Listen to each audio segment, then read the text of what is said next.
Hey everybody, welcome back to the channel. Happy New Year. It's 2023 already. A little bit different video today. I am going to share my 10 favorite photos of 2022. I took a ton of photos last year, well over 1,000. I was sitting at my desk, which I am right now, and looking through Lightroom, looking through photos. I haven't been out lately to take photos. The weather has just been absolutely lousy, but that will change now that the winter will slowly get over that. Not too worried to have lots of opportunity to get out back to taking more photographs. But I was going through my Lightroom, just looking at the past year, as we kind of think always do this time of year. We look back on things, think about things, and I just wanted to share my top 10 photos that I took. Now these aren't by any means the best photos in the world, but they just they jumped out at me from the ones that were taken over 2022. Some of them you've seen on the channel. I've shared them on videos.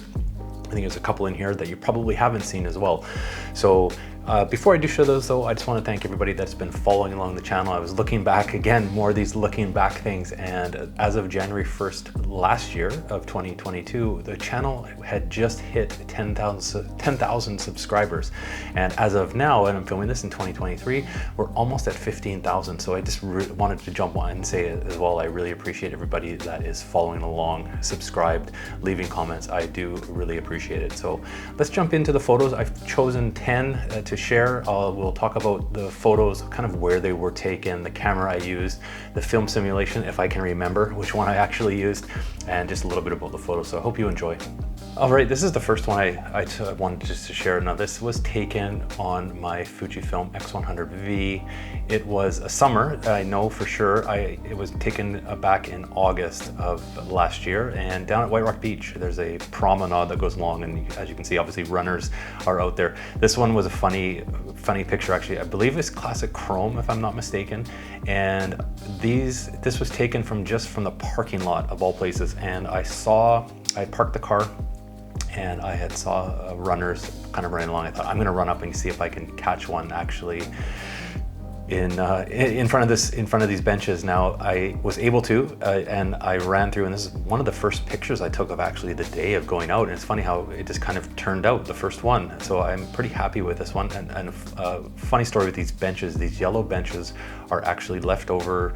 They were auctioned off after Expo 86 in Vancouver. So those benches were used at the exposition in 1986, and they are still all along the White Rock Promenade.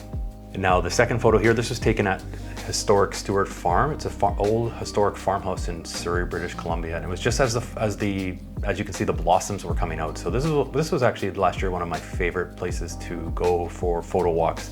There'll be actually a few photos I'm going to be sharing from here. So this is the old farmhouse.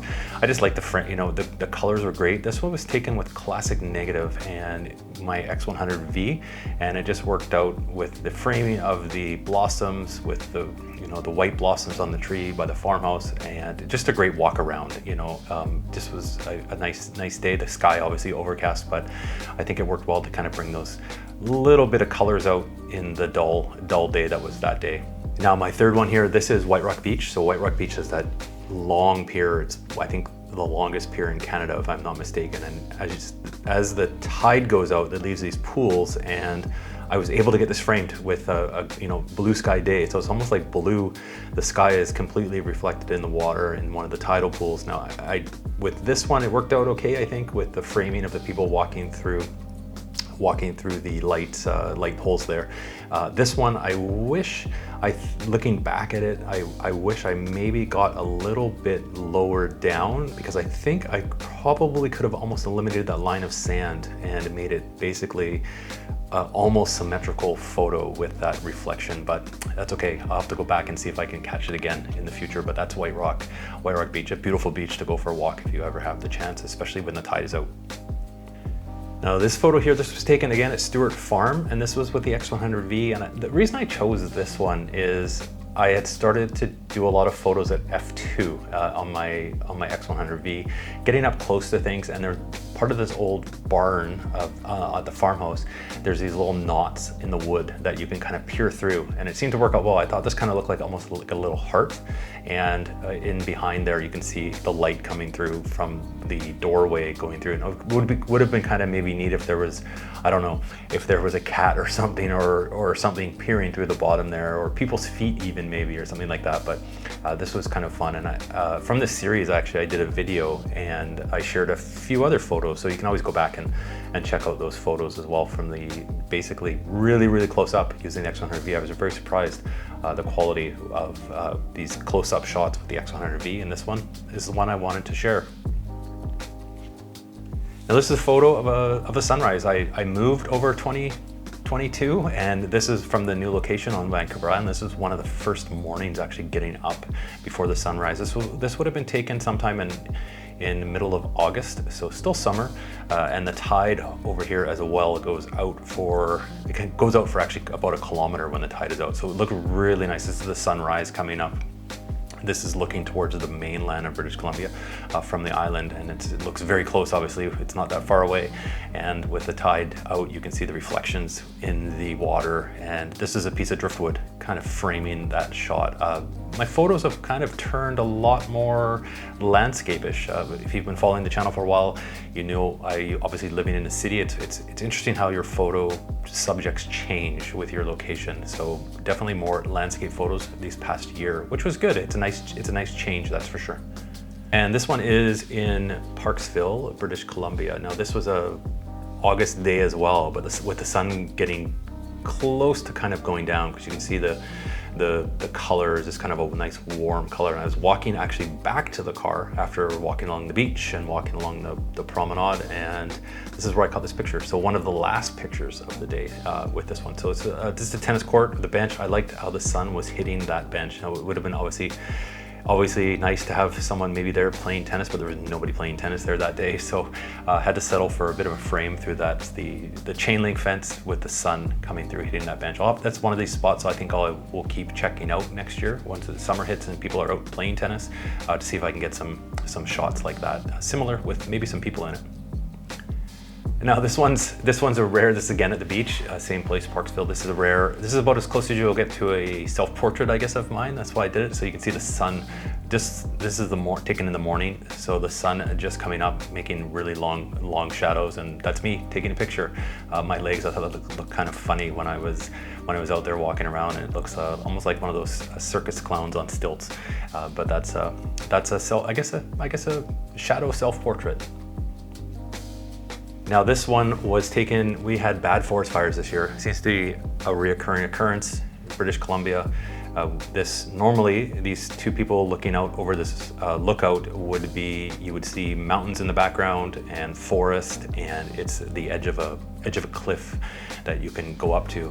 But as you can see, peering over, you would get to the edge and you would be peering into nothing and smoke. So that was the forest fires, which was interesting, but it actually gave it some nice light, very subdued light. But you can see, I really liked how the light was hitting the trunk of the tree there. You can see a little bit of a glow.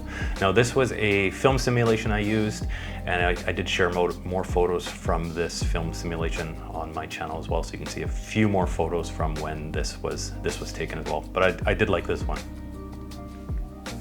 And then this one, another tennis court. This is a different tennis court in the area, but this was after a terrible storm. And this was a film simulation shared by Marcel Frey, and he's shared a few on the channel, which is awesome.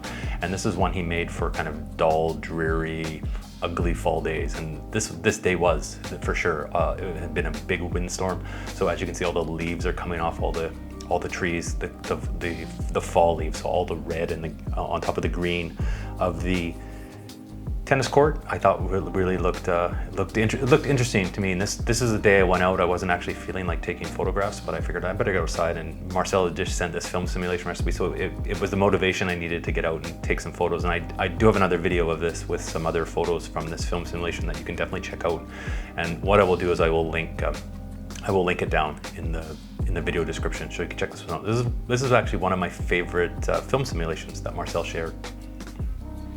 And last but not least, I haven't shared this one on any channel. This was taken with my X-T4. Now I just have the kit lens with the X-T4, and this was taken one morning. As you can see, the sun had just kind of come up. You can see the sun reflected on that piece of driftwood that's kind of stuck in the sand. And this is the same beach where the sand goes way out. So when the tide is out, this piece of driftwood sticking in the sand will actually be sticking up, and you can walk right up to it.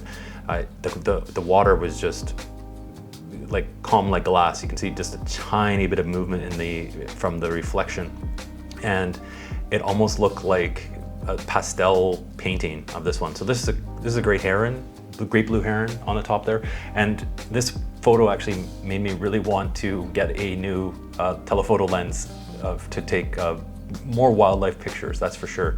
But I think this one turned out pretty good. It is cropped a little bit from the X-T4 with the kit lens, but happy nonetheless. That was a kind of a neat morning with the way the sky and the reflection off the ocean looked. And it was only like this for like as you know, in the morning, the colors can change so quickly, and it wasn't like that for very long. I only got a couple of pictures, and this is the one that turned out the best. All right, I hope you enjoyed those. Something a little different. I obviously enjoy getting out, taking photos, going through old photos. It's kind of fun to look back and see some of the ones that you've taken throughout the year that you maybe didn't share, that kind of pop out after not seeing them for a while. And I think for 2023, I still plan to take out pictures. I still plan to keep creating on the channel. But what's changed is it's interesting when you look at all the photos and look back. What's really changed is the subjects of the photos. I definitely took a lot more nature photography this past year, so I'm gonna work on improving that. I know there's always improvement for photography, but that's something I want to work at. And I've been slowly, obviously, you know what, camera gear is expensive, we all know that. And I've had my eye on a Fuji telephoto lens for so long, and I think 2023 I might finally pull the trigger and get that, because I do wanna, as I'm out now, I see so much more wildlife here that I just really want to capture it. So that's the direction I think we'll be going a little bit in 2023 once I get that lens. It's just a matter of saving up, pinching my pennies for a little bit longer, but I do hope to get that in the new year. But on that note, obviously, all your views help out. So obviously with the advertisers on the channel, it's super appreciated. All your views help me. I'm putting it all towards saving for this lens. So that's where that goes. If anybody's wondering, same with the channel memberships and the super thanks that are on there. So always appreciate it. And eventually we'll get that lens. But that was all. That's all for 2022, I guess. And Happy New Year again. Thanks to everybody for watching. Hopefully you enjoyed this. As always, I mean, these photos weren't meant to be rated or anything like that. But if you have any favorites, let me know down in the comments below. Would love to hear it. Catch you all in the next video.